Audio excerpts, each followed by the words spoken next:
Ναι, φίλε μου, μάλλον. Κοιτάει και τους βρά. Και θα μου πετάξει τους πατώκλες μετά. Έλα εδώ ένα πλάνο όλους. Κάτσε το κάμερα να ξέρεις. Γιατί τρέβασε εμένα που μου κάνει. Στέει καμί στο δεκανένα στην κορυφή. Ωραία! Γεια σου Δώρα, πες κάτι.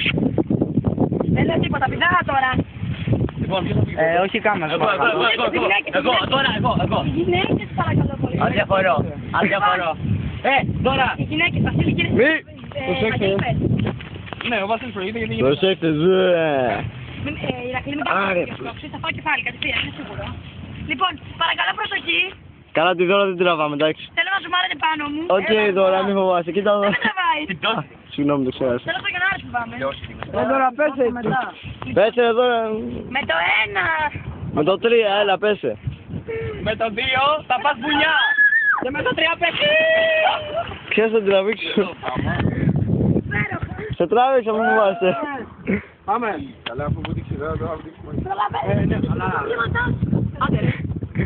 Sorry, σκέφτεσαι. Ο Billy Boy είναι ο δεύτερος. Δεν το σκέφτεται και πολύ. Ο Βαγγέλης είναι ο τρίτος.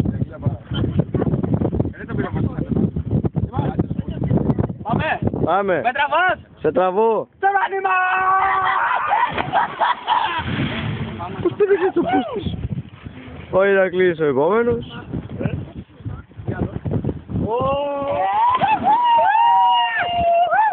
Πού είναι το μαλάκα. Το μαλάκα.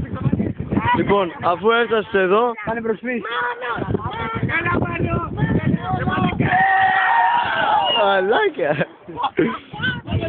Το μαλάκα. Γαμό. Η πιο